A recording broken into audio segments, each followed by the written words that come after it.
बंदी छोड़ सतगुरु रामपाल जी महाराज की जय। मुझ विकास दास का सभी भक्त भाई बहनों को सत साहिब। दास यह ऑडियो कुछ चीज़ों को मद्देनज़र रख के डाल रहा है। अब कुछ भक्त भाई इस बात से भ्रमित हो जाते हैं जो नए नए सच्चाई जान रहे हैं। मैनेजमेंट वाले उनको गिने चुने 2-3 ऑडियो भेज देते हैं जिसमें गुरुजी की आवाज़ में पवन भाई को गुरुद्रोही बताया गया है। तो वहाँ पे वो लोग भक्त भाई थोड़े कन्फ्यूज हो जाते हैं और मैनेजमेंट वाले उनको बोलते हैं कि तुम लोग कौवे हो क्या जो अपने बाप की आवाज़ नहीं पहचानते। तो यहाँ पे दास उन भक्तों के लिए भी एक बात कहना चाहेगा यहाँ पे कि ये मैनेजमेंट सिर्फ अपने फ़ायदे के लिए वो 2 से 3 ऑडियो भक्तों को भेजता रहता है जिसमें गुरुजी की आवाज़ में पवन भाई को गुरुद्रोही बताया गया है, एक में मंजू कह रही है। तो दास उन भक्त भाई को ये कहना चाहेगा कि मैनेजमेंट से पूछो, अपने कोऑर्डिनेटर है तुम्हारे, उनसे पूछो कि वो जो ऑडियो है जिसमें मंजू और पवन भाई बात कर रहे हैं और जिसमें मंजू ये कह रही, जिसमें पवन भाई मंजू से पूछ रहे हैं अपने बारे में, तो मंजू ये कह रही है साफ साफ कि गुरुजी आपके लिए कह रहे थे कि पवन बहुत अच्छा भगत है, बहुत अच्छी सेवा कर रहा है। तो ये ऑडियो क्यों नहीं भेजते संगत में? इसलिए नहीं भेजते ना कि उनकी पोल खुल जाएगी। ये तो अपने मतलब के लिए ऑडियो भेजते हैं और संगत को ये चीज़ पता ही नहीं है। अब हमारे सतगुरु रामपाल जी महाराज परमात्मा कोई दोगले तो है नहीं कि एक ऑडियो में गुरुद्रोही बोलेंगे, एक में कहेंगे बहुत अच्छी सेवा कर रहा है। अगर जो गुरुद्रोही हुआ तो अच्छी सेवा क्या हुई? और गुरुद्रोही, द्रोही मीन्स द्रोह मीन्स विरोध। तो गुरुद्रोही मतलब जो गुरु का विरोध करे, गुरु की निंदा करे। और पवन दास ने कौन सी ऑडियो में या कौन से मैसेज में गुरु जी की निंदा करी है? तो यहाँ पे दास परमेश्वर के दिए ज्ञान आधार से जो दास को बात समझ में आई है, दास वो बात यहाँ कहना चाहेगा कि हाँ, दास मानता है कि जेल से आई ऑडियो में सच्चाई है। अगर गुरुजी ने अपनी आवाज़ में पवन भाई को गुरुद्रोही बोला है तो भक्तों ये 600 साल पहले वाले कबीर साहिब ने जैसे परीक्षा ली थी गणका माई को अपने साथ हार श्रृंगार करवा के बिठा के अपने साथ, और जो हाथी में बैठ के उनको श्रृंगार करा के उनके गले में हाथ डाल के बैठ गए थे बोतल में गंगा जल लेके। तो उस समय सत्संगों में बताया, अपने ज्ञान भक्तों को खूब ज्ञान दिया, सत्संगों में खूब बताया कि किसी के साथ दुर्व्यवहार नहीं करना। और मगर फिर भी भक्तों को उस समय के जो चौधरी थे, मैनेजमेंट थी उस टाइम की, जो सेवादार बनते थे मुख्य, उनको बात समझ में नहीं आई, वो गणका माई का विरोध करते थे। तो परमेश्वर ने सोचा कि चलो देख लेता हूँ, इनकी परीक्षा भी हो जाएगी, पता भी लग जाएगा कि कितने मेरे हैं। तो उस परीक्षा में परमात्मा ने एक पे छोड़ मारी और सारे पीछे हट गए। तो उसी तरीके से वही परमेश्वर आज है, वही 600 साल वाला जो पहले मालिक आए थे वही मालिक आज है, वही कबीर भगवान आज है। उस समय की जो गणका माई थी, आज की गणका माई परमेश्वर सतगुरु रामपाल जी महाराज ने पवन भाई को बनाया है। पवन भाई को गुरुद्रोही बोल के परमात्मा ने वही 600 साल पहले वाली परीक्षा ली है जो गणका माई को साथ में बिठा के परीक्षा ली थी। तो वर्तमान समय में भक्तों दास को तो बात समझ में आई है, जैसे परमेश्वर ने पहले परीक्षा ली थी सेम परीक्षा आज है। फ़र्क इतना है, आज की गणका माई परमेश्वर ने पवन दास को बनाया है। पवन दास को निमित्त रखे परमेश्वर हमारे ज्ञान की परीक्षा ले रहे हैं कि गुरुद्रोही क्या होता है। मैं अपने मुख से अगर गुरुद्रोही बोला है, मेरी किसी ऑडियो में अगर पवन द्रोही को मैंने गुरुद्रोही बोला है, तो तुम लोग क्या उसके जो मैंने उसकी परिभाषा बताई सत्संगों में उस पर नहीं जाओगे? तो ये परमेश्वर की हमारी ज्ञान आधार से परीक्षा है। और दूसरी क्या है, हम अगर परमेश्वर के नाम पे ये कहते हैं कि कुछ मैनेजमेंट के भगत कहते हैं कि गुरु जी का जो भी आदेश आए हम मानेंगे। मालिक ने देख सत्संग साफ साफ बोला है कि बंदी छोड़ राजनीति को बिल्कुल पसंद नहीं करते।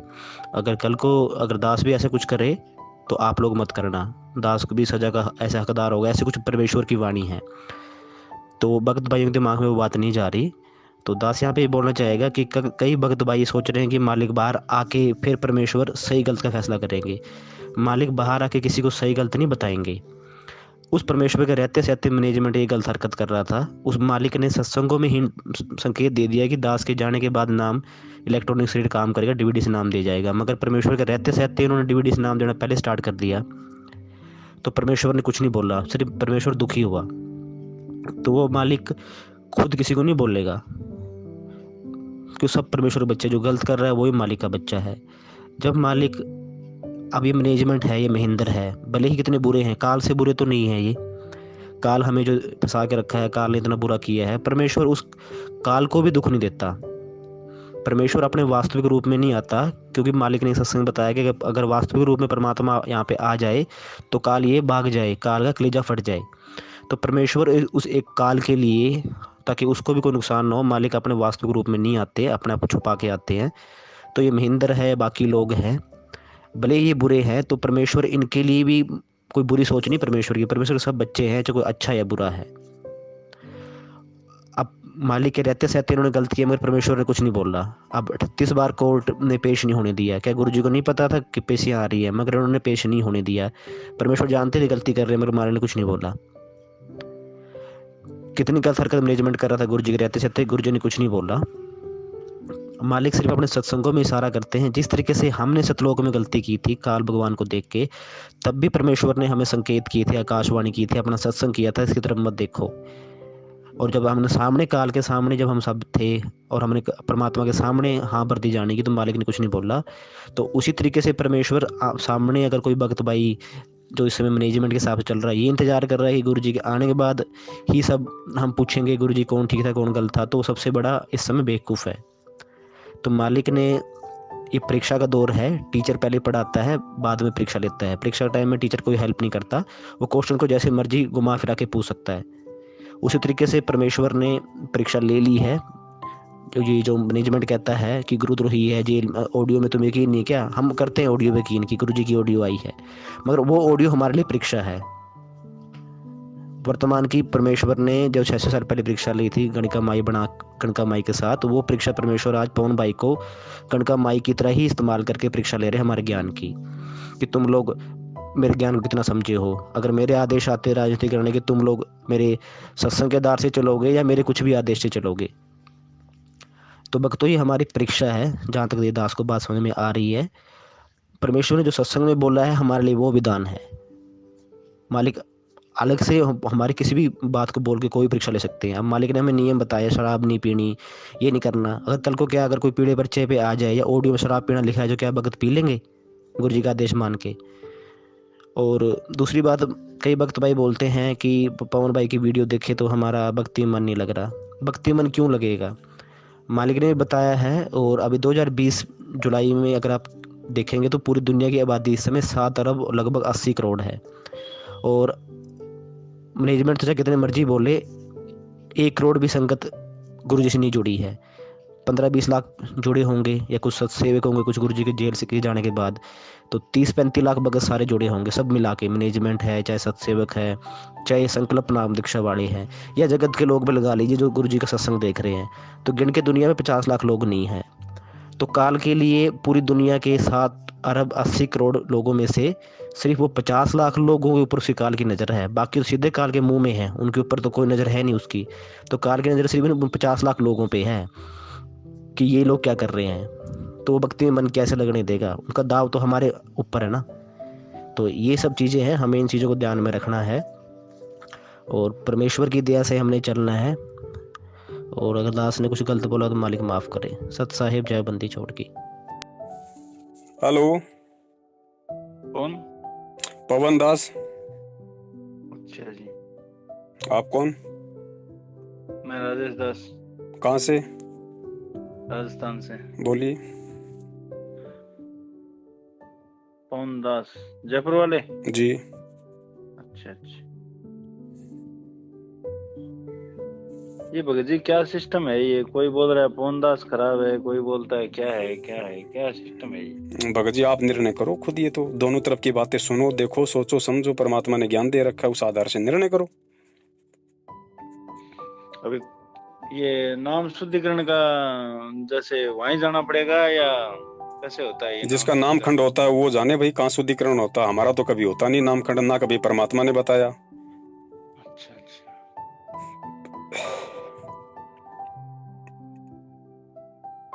ये तो कह रहे हैं कि हमारे को तो 6 साल से गुरुद्रोही बना रखा है, तो 6 साल से हमारा नाम खंड। तो सत्सेवकों में से तो कोई एक भी नहीं मर रहा, मैनेजमेंट के रोज मर रहे हैं, कोई ट्रेन के आगे, कोई फांसी खा के मर रहा है। वो तो रोज नाम भी शुद्ध करवाते हैं, तारीखों पे भी जा रहे हैं, सब कुछ कर रहे हैं। वही बात है, क्या है क्या नहीं, वो समझ में नहीं है। भाई हमें जिस परमात्मा ने जो नाम दिया है, हमारे परमात्मा का जो नाम है वो तो कभी खंड होता नहीं, और जिसका नाम ही खंडन नहीं होता तो हमें शुद्ध करवाने की जरूरत क्या है। गलतियां सबसे होती हैं तो मर्यादा खंडित होती है, मर्यादाओं के लिए हम अपने परमात्मा से क्षमा याचना कर लेते हैं, आगे से ध्यान रखते हैं, बस इतनी सी बात है। हाँ हाँ। अब उस नाम खंड के बहाने आपको 50 चक्कर हिसार के लगवा दूं, आपसे ज्योति का संकल्प करवा दूं, पाठ के पैसे खा लूं, वो काम हमारा नहीं है। अच्छा अच्छा, ये बात है। यानी नाम खंड इसमें नहीं होता है? नाम खंड, नाम तो किसी में खंड नहीं होता भाई साहब। नहीं, नाम तो जैसे आश्रम में भी गुरुजी खंड होता था तो बोलते अभी दोबारा ले लोगे। नहीं नहीं, नाम कभी खंडन नहीं होता। शुरुआत में जो भगत भक्ति मार्ग से जुड़ता है ना, परमात्मा उस पे थोड़ा सा उस पे दबाव बनाने के लिए थोड़ा इसको भय रहे, इसलिए परमात्मा कहते हैं कि भैया नाम खंड हो जाएगा, नाम खंड हो जाएगा। नाम खंड होने का मतलब क्या है कि जब आप, मैंने जो तुम्हें नाम के साथ में मर्यादा दी है, हाँ, उन बिल्कुल। मर्यादाओं को अगर तुम तोड़ दोगे तो नाम अपना खंड हो काम जाता नहीं है। करेगा। हाँ हाँ अब आपके घर पे लाइट आ रही है, लाइट कहाँ से आती है? पावर हाउस से आती है ना। हाँ हाँ। आपके घर में यदि आपकी किसी गलती से यदि वायर का यदि डिफॉल्ट हो गया, कोई तार टूट गया और आपके घर में लाइट नहीं आ रही, तो इसका मतलब क्या पावर हाउस ही खंड हो गया? हाँ हाँ हाँ, ये बात सही है भाई, अपनी गलती है उसको सुधारो। लेकिन इस पे ऑडियो आ रहा है कि पवनदास गुरुजी का खुद का ऑडियो आ रहा है कि गुरुजी पवनदास जो है जो गुरुद्रोही है क्या? भगत जी, हमने तो परमात्मा के सत्संग सुने हैं ऑडियो के माध्यम से, हमने कभी गुरुजी की आवाज नहीं सुनी, तो हम कैसे कह सकते हैं कि वो आवाज हमारे गुरुजी की है? मोबाइल के माध्यम से जो रिकॉर्डिंग है, हमने कभी ना पहले गुरुजी की सुनी, हम तो गुरुजी के सत्संग सुनते थे, तो हमें क्या पता भाई साहब। और आजकल तो देखो नरेंद्र मोदी की हजारों आदमी ऐसी आवाज निकाल देते हैं, नरेंद्र मोदी भी चक्कर में पड़ जाता है, तो हम कैसे यकीन कर लें? ये टेक्नोलॉजी है, कलयुग है, काल हर प्रकार से जीव को फंसाने की कोशिश करेगा, फिर परमात्मा ने ज्ञान किस लिए दिया अगर हमें ऐसे ही अगर विश्वास करना है तो? और ऑडियो को तो भाई साहब सबूत के तौर पे भारत का जो कोर्ट है वो भी नहीं मानता, तो हम कैसे मान ले भाई साहब परमात्मा के बच्चे होके? कोर्ट के पास तो केवल ज्ञान है, जबकि हमारे पास तो तत्व ज्ञान है। अच्छा अच्छा। हम ये गलती क्यों करें, कैसे करें? और दूसरी बात, अगर ऑडियो को मानते हो कि गुरुजी की है, गुरुजी कह रहे हैं कि भैया पवन गलत है या मैनेजमेंट सही है, तो वही परमात्मा तो बरवाला कांड से जब जेल गए थे तो वीडियो में पूरी दुनिया के सामने बोल के गए थे कि ये सतलोक, ये जो राष्ट्रीय समाज सेवा समिति है ये मेरी नहीं है, मैंने कोई कमांडो नहीं बनाया। तो बताओ आप कौन सी चीज को मानोगे? अच्छा। इसका निर्णय केवल परमात्मा के ज्ञान से करना पड़ेगा, ये परीक्षा है भाई। संत ऐसी ही परीक्षा लेगा। अब ये थोड़ी कि गुरुजी 650 साल की तरह ये मतलब हाथी मंगवा लेंगे, फिर वहां पे पवनदास को हाथी पे बैठाएंगे, रे कोई अपनी बेटी को बैठाएंगे और फिर वही सिस्टम करके लोगों की परीक्षा लेंगे। वो पुराने समय की बात थी, वो पुरानी लीला थी। अब ये नया दौर है तो परमात्मा इसी हिसाब से लेंगे परीक्षा। अच्छा अच्छा। आज इतनी संगत है, 27 साल से गुरुजी ने ज्ञान दे दिया, लोग सत्संग क्या समझेंगे, परमात्मा को क्या समझेंगे, जब एक गुरुद्रोही की परिभाषा लोग 27 साल से नहीं समझ पाए कि गुरुद्रोही कौन होता है। गुरुजी ने गुरुद्रोही के लक्षण क्या बताए हैं, कौन से कर्म करने से आदमी गुरुद्रोही होता है। जब एक छोटी सी बात आज इस 20 लाख की संगत को 27 साल में समझ में नहीं आई, तो परमात्मा और उसके सत्संगों को क्या समझेंगे लोग? अच्छा अच्छा। बताइए, पवनदास ने कभी गुरुजी को गाली दी हो, निंदा की हो, चुगली की हो, भक्तों से भक्ति छुड़वाई हो, खुद भक्ति छोड़ी हो? अच्छा अच्छा। भाई मालिक ने उसकी परिभाषा बताई कि गुरुद्रोही गुरुद्रोही सब कोई कहे, पर गुरुद्रोही न चीने कोई, गुरु से बैर ईर्ष्या करे, गुरुद्रोही कावे सोई। तो गुरु से बैर और ईर्ष्या पवनदास ने कब की? अब गुरु से बैर और ईर्ष्या के काम तो मैनेजमेंट कर रहा है। बीजेपी को वोट डाल के कांग्रेस वालों से गुरुजी को गालियां निकलवा रहा है, कांग्रेस को वोट डलवा के बीजेपी वालों से गुरुजी को गालियां निकलवा रहा है, हरियाणा में जाटों का समर्थन करके सरकार से गुरुजी को गालियां निकलवा रहा है। राइट। राजस्थान का आनंदपाल सिंह जो एक गुंडा गैंगस्टर जिसको कहते हैं, जो AK-47 रखता था, उसकी CBI जांच का समर्थन करके दुनिया वालों से गुरुजी को गालियां निकलवाता है। तो गुरुद्रोही वही थोड़ी होता है जो डायरेक्ट गुरुजी की निंदा चुगली करता है। उससे बड़ा गुरुद्रोही वो होता है जिसकी नीच हरकतों के कारण ये दुनिया जिसके गुरु की निंदा चुगली करे। जी। बरवाला कांड करवाया, जो परमात्मा अपने बच्चों के हाथों में माला पकड़ना सिखाता है, दान करना सिखाता है, मंत्र कार्ड पकड़ना सिखाता है, हाथ जोड़ना सिखाता है, झुक के सत्साई बोलना सिखाता है, क्या वही परमात्मा अपने ज्ञान और विधान के खिलाफ अपने उन्हीं बच्चों के हाथ में काले कपड़े पहना के, हाथों में लठ पत्थर बंदूक पेट्रोल बम थमा देगा कि जाओ और पुलिस वालों को मारो कि मैं कोर्ट में नहीं जाऊंगा? पुलिस वाले कोई काल के बच्चे हैं क्या? उस परमात्मा के बच्चे नहीं है। तो ये नीच हरकत किसने करवाई? तो उस नीच हरकत से क्या गुरुजी की देश दुनिया में बदनामी नहीं हुई, निंदा चुगली नहीं हुई, लोगों ने गालियां नहीं निकाली? तो वो किन की हरकतों के कारण? मैनेजमेंट की हरकतों के कारण। तो गुरुद्रोही कौन हुआ? जगह जगह ये लोग डीवीडी से नाम दीक्षा दे रहे हैं, जगह जगह इन लोगों ने नामदान केंद्र खोल दिए, जबकि गुरुजी का, ये बात है भगत जी, गुरुजी ये का बात थोड़ी समझ आपने में। उनके मुख कमल से अगर आदेश सुना हो तो मुझे बता दो। फिर कमाल में इनमें कौन सी बताइए वो रह गई कमी? भाई जो कमाल था, जिसके विषय में तो गुरुजी ने खुद कहा ना कि कमाल भाई गुरुद्रोही था, तो बता दीजिए कमाल ने कभी भी गुरुजी को गाली दी हो, निंदा की हो, चुगली की हो गुरुजी की? बता दो। कभी भी कमाल ने कबीर साहिब की निंदा चुगली नहीं की। वो गुरुद्रोही केवल इसलिए था कि वो नाम दीक्षा देने लग गया था। अब मुझे एक बात बता दीजिए, ठीक इसी प्रकार मैनेजमेंट भी डायरेक्ट गुरुजी को ना गालियां देता है, ना चुगली करता है, ना गुरुजी की निंदा करता है, लेकिन नाम दीक्षा दे रहा है। अगर यही डीवीडी आज से 650 साल पहले होती तो क्या कमाल अपने मुंह से नाम देता? वो भी डीवीडी से नाम दीक्षा देता। तो कमाल में वर्तमान के मैनेजमेंट में क्या अंतर है? गुरुजी के कच्छे, बनियान, चड्डी, पैंट, तकिए, रजाई, गद्दे ये बेचने का नया फरमान आ गया कि 500 रुपए दो, अपने घर पे ले जाओ, घर पे जाके उनको बक्से में रख दो। अगर घर पे ले जाके बक्से में पैक करना तो फिर लेने का फायदा क्या?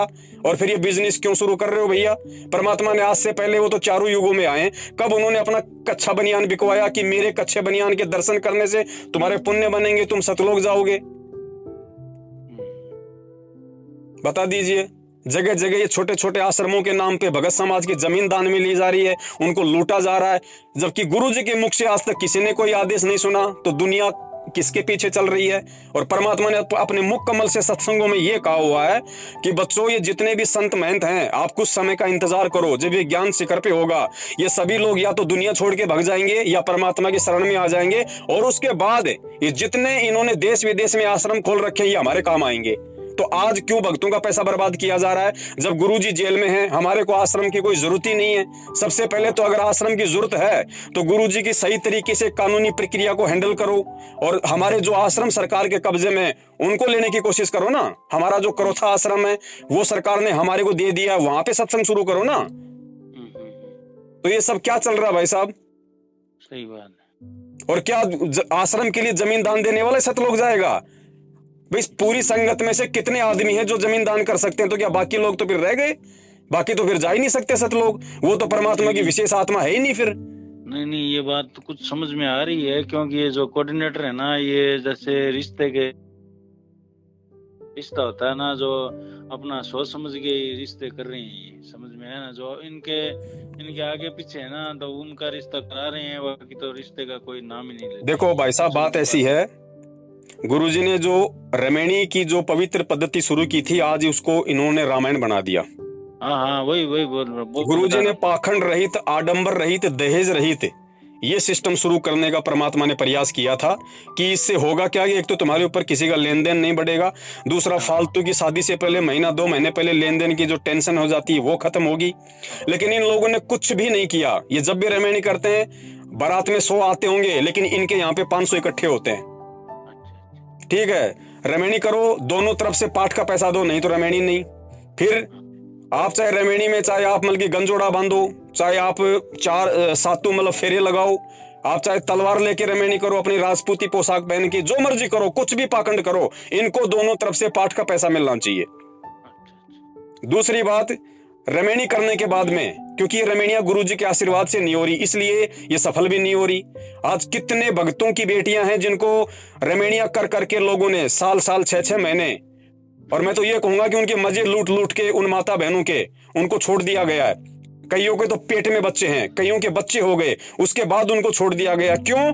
क्योंकि सबको पता है कि फ्री में मिलती है, इसको छोड़ दूंगा, 2 महीने बाद में दूसरी पकड़ लूंगा, भगत बेचारा भोला होता है। ये ड्रामा चल रहा है भाई साहब। हाँ, अब ठीक है गुमजी थी। हाँ, तो भगत जी, ये ज्ञान आधार की भक्ति है। नहीं, वो मेरे समझ में आ गई ये बातें। मैं इसलिए समझ में आ गई कि जो कोऑर्डिनेटर जो रिश्ता करा रहे हैं ना, ये जो इनके जो खास है उनका तो रिश्ता करा देते हैं, और कोई जो खास नहीं है उनका रिश्ता नहीं हो रहा है। और देखो, जो इनके खास है ना, हाँ जी, उनके लिए खास रिश्ता ही ढूंढा जाता है। बढ़िया जमीन, बढ़िया जायदाद, बढ़िया नौकरी पेशे वाला, सुंदर लड़का, सुंदर लड़की। हमारे को तो देखो परमात्मा का आदेश मानना है, किसी का कोई भगत तो सतलोक ले जाएगा नहीं, संत रामपाल जी महाराज सतलोक ले जाएंगे, ठीक है ना जी। लेकिन खास बात ये आ गई, जब बच्चे बच्ची जिसके भी है, चाहे आपके पवन भगत के है चाहे मेरे है, अभी मेरे लड़का है, ठीक है ना, एक मैं जांगड़े, मतलब वैसे तो मैं मतलब ये सुथार, जिसको सुथार बोलते हैं ना जांगड़े, जी जी वैसे जी। हम लोग है, तो ये बोलते हैं जहाँ मर्जी आए ना वहाँ ही रिश्ता कर लो, ऐसे हम करेंगे नहीं, भी करेंगे तो अपने हिसाब से ही करेंगे, ये बात है, जहाँ भी जांगड़ होगा। तो वो एक जगह पे मिला था, तो कोऑर्डिनेटर ने उनको मना कर दिया, ठीक है ना, तो मैं बोला कोई दिक्कत नहीं है, गुरुजी का तो ये कोई आदेश नहीं था, गुरुजी का तो ये आदेश था कि भी अगर वो मतलब भगत भी नए हो तो उनको समझाओ कि भी ये दहेज प्रथा हटानी है, इसलिए ये अपने को जी मतलब ये काम करना है। तो ये तो समझ में मेरे आ रही नहीं है, क्या बात है, समझ में नहीं आ रही।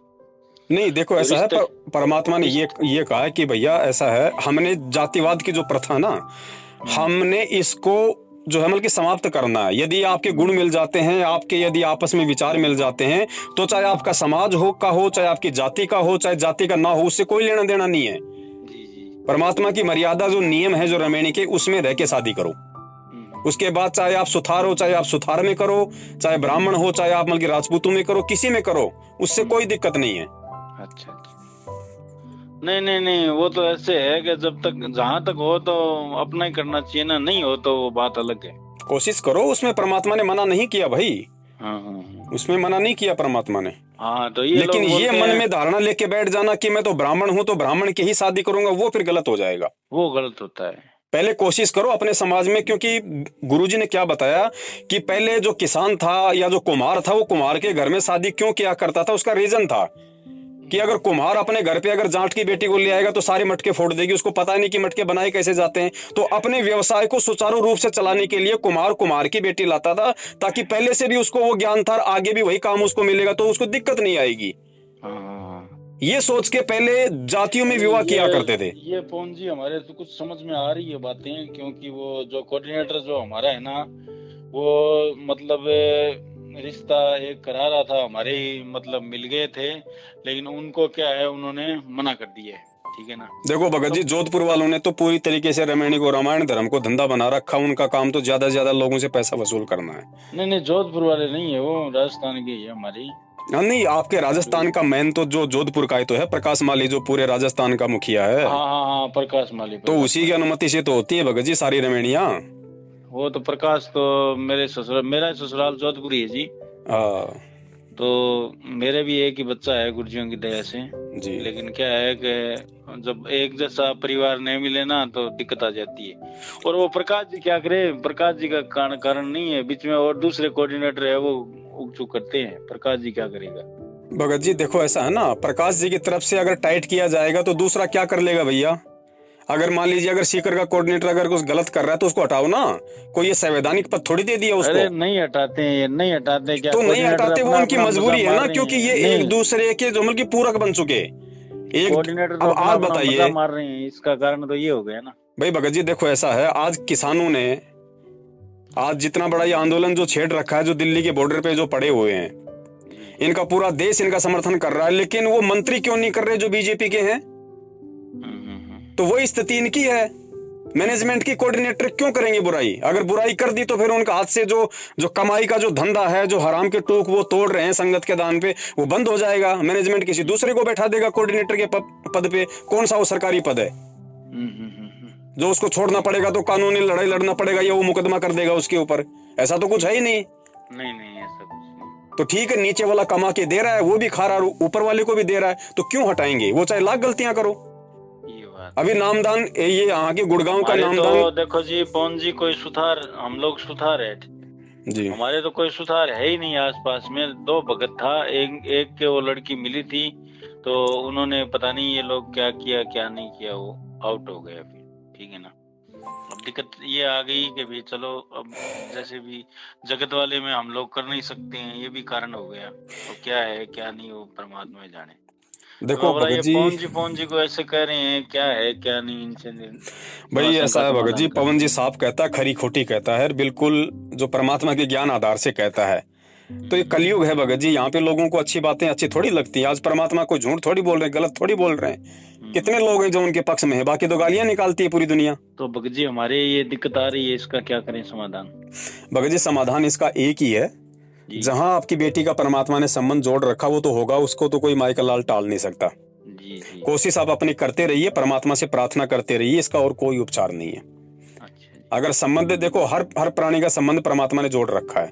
जिसका नहीं जोड़ रखा, फिर चाहे आप लाख कोशिश कर लो, फिर आपकी टेंशन लेना भी आपकी गलत है, क्योंकि परमात्मा से बढ़ के फिर हम उस लाइन को पार नहीं कर सकते। लेकिन ऐसा परमात्मा होने नहीं देता, क्योंकि अपने भगत की आत्मा परमात्मा दुखा नहीं सकता। तो आपको परमात्मा पे विश्वास करना चाहिए, कोशिश आप अपनी करते रहो, और जहां आपको लगे एंड में कि भाई अब मेरे समाज से मतलब नहीं हो पाएगा, उसके बाद भगत जी परमात्मा ही आपको ऐसी प्रेरणा करेगा, आपका विचार भी बदलेगा, आपके रिश्तेदारों के भी परमात्मा विचार बदल देगा, और किसी अच्छे घर में आपकी बच्ची को भेजेगा। नहीं भगत जी, ये जैसे हम भगत है, जगत में भी तो कर सकते हैं या? कहीं भी करो, मैं क्या कह रहा हूँ भगत जी, गुरु जी ने मना थोड़ी किया कि आपको भगत में करना जरूरी है। जगत में भी भगत जी ऐसे ऐसे व्यक्ति हैं जो भगतों से मर्यादाओं के विषय में लाख गुना अच्छे हैं। हाँ जी, आप उनसे पहले पूरी बात करो ना कि भाई ये मेरी मर्यादा, ये मेरे नियम है, ऐसा मेरा कोई लेन देन का काम नहीं है, केवल मैं लड़की दूंगा, और मेरी लड़की जो है मतलब ये अपनी भक्ति साधना करती है, शादी होने के बाद में इसकी किसी भी आध्यात्मिक क्रिया में कोई रुकावट नहीं आनी चाहिए। बस फिर दिक्कत क्या है उसमें, वो भी तो परमात्मा के भगत बनेंगे। गुरु जी ने क्या कहा, जब हमारी नाम ली हुई बच्ची जब किसी अनुपदेशी के घर में ब्याही जाएगी, तो वहां भी तो परमात्मा की सुगंध फैलाएगी। सही बात है। तो गुरुजी ने मना नहीं किया इसके लिए, लेकिन तो गुरुजी ने कहा कि पहले अगले को साफ साफ बोलो। नहीं, ऐसे तो वो सियानी वाला राजेश जी भगत जी है, उनका भांजा है, वो शादी की है ना, बताओ, सार नाम लिया हुआ है। भगत जी इनको सब छूट है, ये केवल भक्तों के ऊपर पाबंदी है। हाँ, ये कुछ भी कर सकते हैं, इसमें दिक्कत आ गई ना, ये कुछ भी कर सकते हैं। अब आप एक बात बताइए, आज हमारे जो राजस्थान के गांव हैं, क्योंकि राजस्थान शिक्षा के मामले में थोड़ा मतलब पिछड़ा हुआ माना जाता है। राजस्थान के किसी गांव में अगर कोई लड़का अगर किसी अदर कास्ट की लड़की से शादी कर लेता, आज तो मान लो थोड़ा बहुत चेंज हो गया, लेकिन फिर भी है काफी जगह, तो गांव में जो है मतलब की पंचायत बैठा दी जाती है, उसका हुक्का पानी बंद कर दिया जाता है, उसको एक हे दृष्टि से देखा जाता है। और उसी गांव में अगर कोई चमार जाति का व्यक्ति यदि कोई कलेक्टर बन गया और वो चाहे किसी ब्राह्मणी को शादी करके ले आए, लोग कहेंगे वाह भाई वाह, अरे वाह भाई वाह, इसने तो बिल्कुल कमाल कर दिया, उसके फंक्शन में और जाएंगे। ये लोगों की सोच है भगत जी। सही बात है, क्योंकि सबको पता है कि कलेक्टर के सामने बोलेंगे 2 मिनट में सलाखों के पीछे कर देगा, तो डर के आगे सब कांपते हैं भगत जी। सही बात। और गरीब पे सारे नियम लागू हो जाते हैं। नहीं, सही बात है। तो ये समाज की धारणाएं टूटेंगी धीरे धीरे परमात्मा के ज्ञान से, ऐसी बात नहीं है। भगवान धरती पे है, ये सारी भ्रमणाएं, परंपराएं, आडंबर, पाखंड, ये तोड़ने के लिए आता है परमात्मा। ये टूटेंगे, लेकिन वो चाहता है कि इसकी शुरुआत मेरे बच्चों से हो। ठीक है। तो ये शुरुआत भगत जी हमने करनी पड़ेगी। समाज भगत जी हमारा 2 दिन विरोध कर लेगा, 4 दिन विरोध कर लेगा। रिश्तेदारों को आप जानते नहीं क्या भगत जी, 2 महीने नहीं बोलेंगे, 6 महीने नहीं बोलेंगे, फिर आएंगे झकमरा के, और ना आए तो ना आए। रिश्तेदारों से हमें लेना देना क्या है भाई, जब हम किसी अच्छाई के रास्ते पे चल रहे हैं, क्योंकि हमारे लिए सबसे बड़ा आदेश वर्तमान में हमारे गुरु का हो जाता है। ठीक है। एक सांसारिक बाप से बढ़ के हमारा जो आध्यात्मिक बाप है, जो हमारे सांसारिक बाप का भी बाप है, उसका आदेश हमारे लिए सर्वोपरि हो जाता है। गुरुदेव ने क्या कहा कि आध्यात्मिक मार्ग में माँ बाप भी अगर आपको अपनी नासमझी के चलते अगर आपको रोड़ा उत्पन्न करते हैं, उनकी बात भी नहीं माननी। तो कोशिश करो आप अपने समाज में बात अगर नहीं बनती है तो फिर अदर जगह कार्रवाई शुरू करो भगत जी। ठीक है, उसमें कोई दोष नहीं है। आजकल तो भगत जी नॉर्मल सी बात है ये। आजकल कोई भी लड़का लड़की जो आपस में मतलब प्रेम संबंध बना लेते हैं, कोर्ट में जाके शादी कर लेते हैं, माँ बाप क्या उखाड़ लेते हैं उनका, आप मुझे ये बताओ। सही बात। तो ऐसी बात नहीं है, हर जगह परमात्मा के बच्चे हैं, और आने वाले समय में तो पूरी दुनिया मालिक के शरणों में आएगी भैया।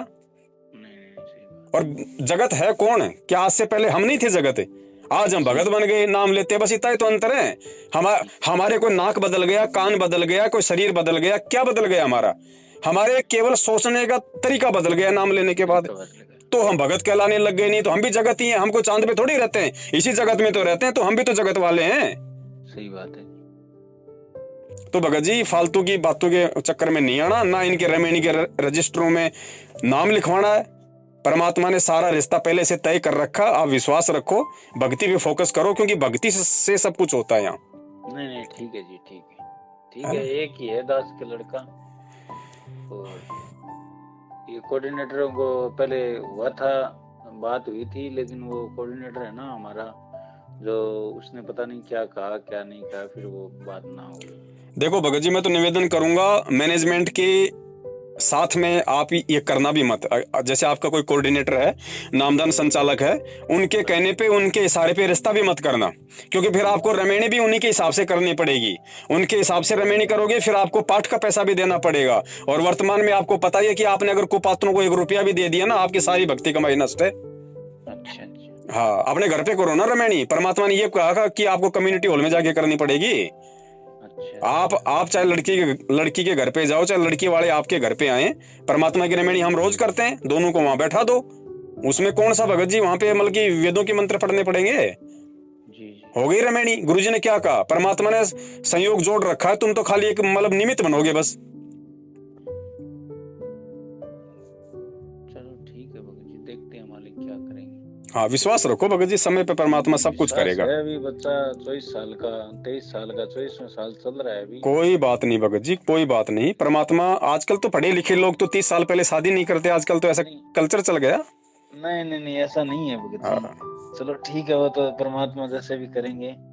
बाकी शादी का 30 साल का कोई वो, कोशिश करते रहो भगत जी, कोशिश करते रहो। जहां परमात्मा ने संयोग जोड़ रखा वो जरूर होगा, उसको कोई नहीं रोक सकता। और मान लीजिए आज आप इतनी टेंशन ले रहे हो, कल को क्या पता आपका ऐसा कोई संयोग हो, आपका शरीर छूट जाए। अब बताओ टेंशन कहाँ गई भाई? फिर कहाँ जाएगी वो टेंशन भगत जी? फिर भी उसका संयोग होगा तो होगी। आपके ना रहते हुए भी अगर उसका संयोग है तो शादी होगी। हाँ वो तो ही, परमात्मा की मर्जी हो। तो टेंशन मत लो भगत जी इन सब बातों की। टेंशन नहीं ले रहे हैं, इसलिए आपसे शंका समाधान किया है। हाँ। क्या है क्या नहीं, पता नहीं क्या हो रहा है, समझ में नहीं आ रहा। और बताओ कोई सेवा हो तो? और तो कोई सेवा नहीं है। चलो ठीक है भगत जी। सही। सत साहिब।